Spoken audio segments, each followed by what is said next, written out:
Hey everybody, it's Sunday, which means it's time for another edition of Storytime. I have with me today Scald. Scald is a green tree python from Australia, Indonesia, and New Guinea area. Now, if you watched my previous videos, I had an emerald tree boa before, which looks very, very similar to Scald here. This is an example of parallel evolution, where two animals in two completely different areas evolved to look and act the exact same way. Now there are some key differences, usually in the type of patterning that's on them and even a little bit in head shape. But green tree pythons are amazing animals. These guys have amazing heat pits, the ability to sense out an animal's heat signature, and then like other snakes are going to be flicking their tongue to be able to pick up that animal scent. These guys have such a strong heat sensitivity that sometimes they'll hang out on the caves where bats live and can literally catch them out of midair. Now they're known for eating mainly mammals, especially things like rodents, but they'll occasionally go after lizards and amphibians, and then like I said, birds and bats as well.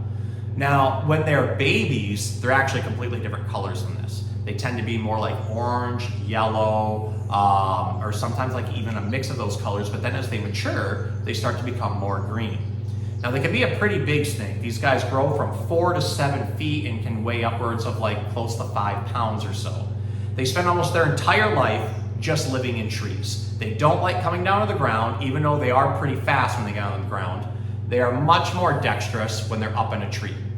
Now just like other snakes, when we see that S-curve up here, that's how far he can strike out. And they're so strong that unlike most snakes when they're on the ground can strike out maybe 8 to 10 or 12 inches, these guys can actually strike out more like 18 to 24 inches. Their body is meant to be able to handle all that body weight just on the edge of a branch, even if it's just by the tip of their tail. Typically, they aren't going to use the tip of their tail to hold themselves because they'll actually use that tail as a lure. So every once in a while, they'll be coiled up on a branch and you'll see the tail do this. And what it's trying to look like is something like a worm. And it's meant to attract animals to come over and try to bite the tail. The tail's really sensitive, so when an animal does pick at it, they're maybe wrapped around here, they can shoot out immediately and grab that animal with the over 100 teeth that they have in their mouth. And these teeth are about that long and razor sharp, which is one of the reasons I'm using a snake hook for him. He's a little bitey. I have free-handled him before, and most of the time it's okay, but trying to approach him and get to that point, he'll sometimes snap out. As a safety rule, just like we use safety with every other animal, we're going to do whatever is best for him, and keeping him on the hook is what's going to be best for him.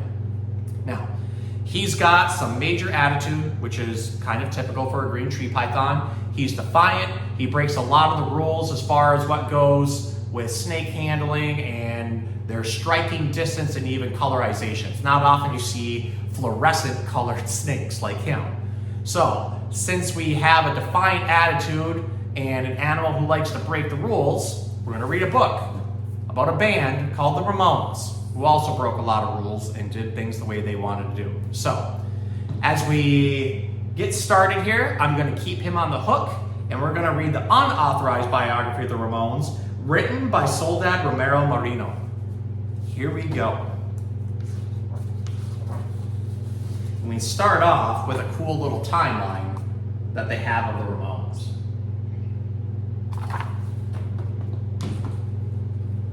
Our spicy little song here. 4 friends in the neighborhood.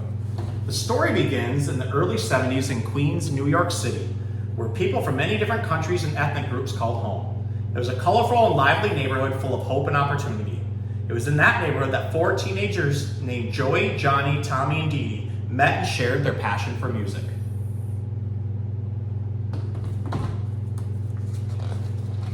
A band called the Ramones. The people in the neighborhood eyed the 4 boys skeptically. The guys were hopeless with girls and terrible in school. They didn't have many friends and spent most of their time in Joey's mom's art gallery listening to rock records. One day, Johnny and Dee Dee showed up with secondhand guitars and the 4 friends decided to form a band called the Ramones. Being called the Ramones was Tommy's idea. It came from the Paul Ramone, the fake name that musician Paul McCartney of the Beatles used to check into hotels in order to avoid harassment from fans. From that day, every member of the band would adopt the surname Ramone. Rehearsal. They had all previously belonged to a neighborhood band, but none of them could play an instrument very well. The road wouldn't be easy, but they were all eager to create something authentic as the Ramones. The boys tried several different lineups until they found the formula that would make them legends. Joey Ramone as the voice, Johnny Ramone on guitar, and Dee Dee Ramone on bass, and Tommy Ramone on drums.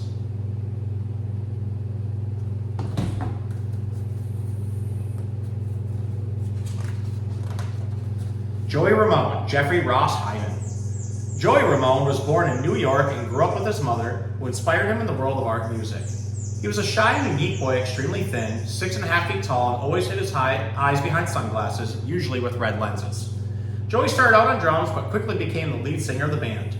He performed with his long legs stuck firmly to stage, his body tilting, his hands clutching the microphone, wailing and shouting as if there were no tomorrow. He also composed many of the band's songs.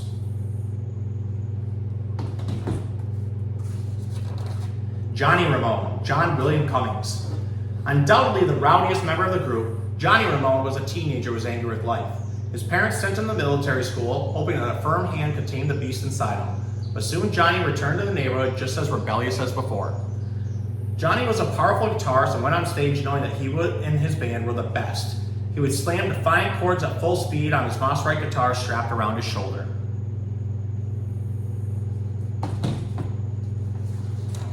Dee Dee Ramone, Douglas Glenn Colvin. Dee Dee Ramone was born in the United States but spent his childhood with his family in Germany. He returned to America as a teenager. Dee Dee was a very sensitive boy who lived in a universe of total fantasy. He was a poet who saw music as an escape. To earn money when the band first formed, he wandered through the streets of New York looking for odd jobs. In addition to writing a large part of the Ramones' repertoire and being in charge of the bass, he was the one who marked the beginning of each song with the iconic cry of 1, 2, 3, 4.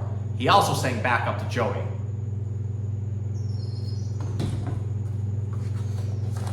Tommy Ramone, Thomas Erdelty. Tommy Ramone was born in Hungary. When he was a young boy, he and his family immigrated to the United States to escape the growing violence in Hungary.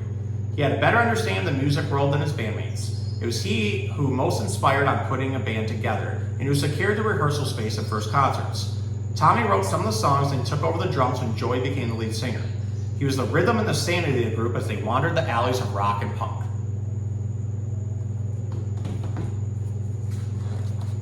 First concert. After practicing for a few weeks, the Ramones made their first official appearance as a band in a rehearsal hall. The concert was only attended by some friends of theirs. There were no more than 30 people in the room. The guys went on stage without having done their homework. They didn't sing their own songs or were unable to keep up with the rhythms that they started. In fact, the characteristic 1, 2, 3, 4 that Dee Dee opened the songs with was the only way they could start all at the same time. Uncoordinated and clumsy with their instruments, their first concert was a forgettable one. From that concert on, after several fights and a lot of practice and work, they improved their playing and even started writing their own songs.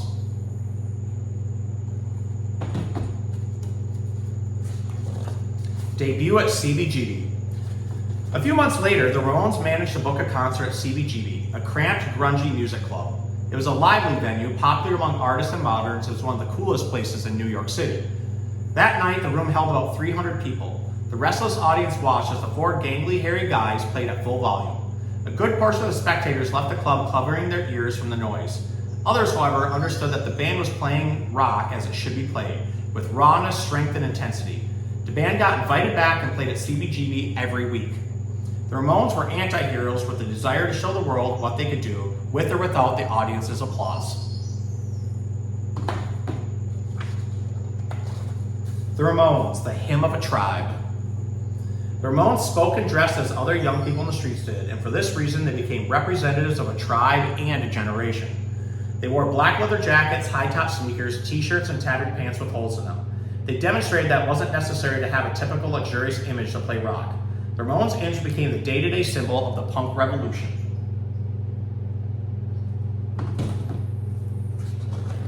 Recording the first album. For months, the Ramones played in theaters and venues in the Big Apple, gaining confidence and strength with each concert. Rock magazines began to write about them, and one day, their music reached the ears of the owner of a small label, Sire Records. In a constant search for new talents, the owner recognized the potential of the band right away. The Ramones signed their first contract to record an album. They stopped performing so they could lock themselves in the studio. They toiled over each song, and after 2 exhausting weeks, the album was finished. The first album went on sale in record stores across the United States, and the cover image said it all. 4 guys with shaggy hair and serious faces. No frills, no bells or whistles. The Ramones were the reality that they lived.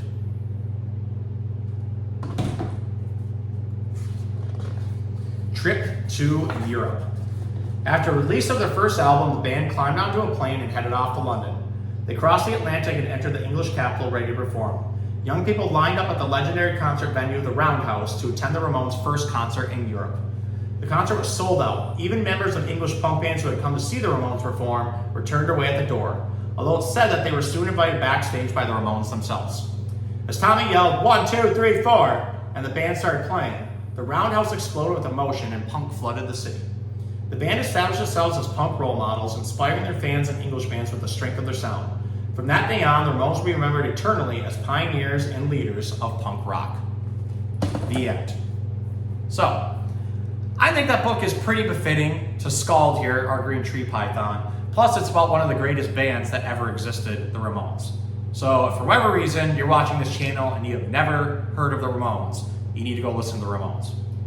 Majority of you who watch this know me, you probably already do listen to them. But if your kids haven't heard of them, get them introduced now.